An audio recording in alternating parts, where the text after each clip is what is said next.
دانیال جب یہ ساری باتیں سنتا ہے اسامہ کے گھر میں جا کر، جب وہ منال کے بارے میں کہنے کے لیے جاتا ہے کہ منال کو واپس لے آ،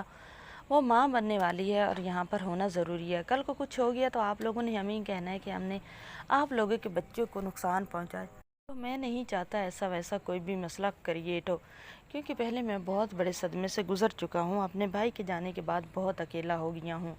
اب اسامہ جو ہوتا ہے وہ ساری بات بتا دیتا ہے کہ وہ اس وجہ سے نہیں لے کے آنا چاہتا، اسے صرف ڈاؤٹ تھا منال پر، اس نے یقین نہیں کیا تھا، اسے لگتا تھا کہ منال بالکل بھی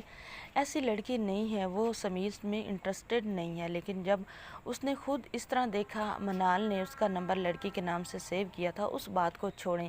لیکن جب وہ آپ کے گھر میں تھی تب بھی وہ سمیر سے مل رہی تھی۔ اب یہ بات جب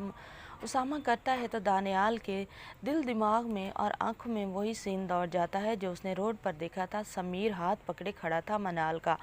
اب دانیال جو ہوتا ہے وہ بیچارہ کیا کرے، وہ کچھ کہہ بھی نہیں سکتا، کیونکہ یہاں پر کچھ کہنا اس کا بہت ہی برا بن جائے گا، اور دانیال جو ہوتا ہے وہ کہتا ہے کہ اچھا ان باتوں کو چھوڑیں، کوئی اس بات کی خوشی نہیں ہے کیا کہ آپ باپ بننے والے ہیں۔ اسامہ جو ہوتا ہے وہ کہتا ہے کہ ان باتوں کو چھوڑوں، وہ سارے میسیجز دکھاتا ہے جو ان نون نمبر سے آئے ہوتے ہیں۔ اسامہ کہتا ہے کہ یہ میسیجز 2 بار میرے موبائل پہ آئے ہیں اور میں دیکھنے کے لیے گیا ہوں، جو لوکیشن جہاں پر سینڈ کی ہوئی ہے کہ سمیر سے ملنے کے لیے منال جا رہی ہے، منال وہاں پر پہنچی ہوتی تھی، اور تو اور منال ایک بار تو میں نے خود دیکھا کہ وہ فورس کر رہی تھی کہ کنزا کو سمیر طلاق دے دے، اس کا مطلب تو یہی ہے کہ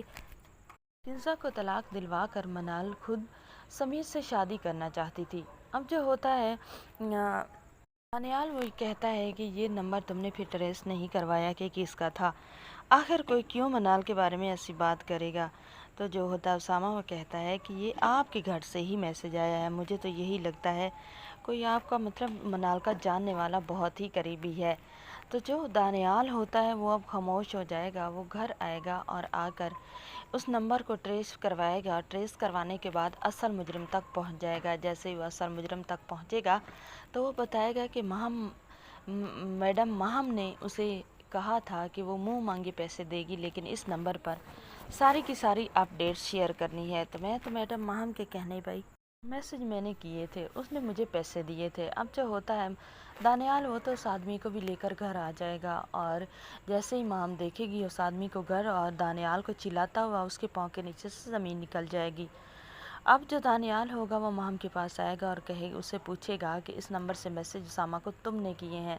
مام جو ہے وہ مکر جائے گی، لیکن وہ اس آدمی کو بلائے گا اور کہے گا آؤ بتاؤ، تو وہ آدمی جو ہوتا ہے وہ اپنی جان بچانے کے لیے سب کچھ سچ بول دیتا ہے، ایون کہ وہ کال ریکارڈنگ بھی سنا دیتا ہے جو ماہم نے اسے کی تھی۔ تو آپ کو کیا لگتا ہے اس کے بعد دانیال ماہم کو کوئی سزا نہیں دے گا؟ دانیال ماہم کو فوراً طلاق دے کر اپنے گھر سے نکال دے گا۔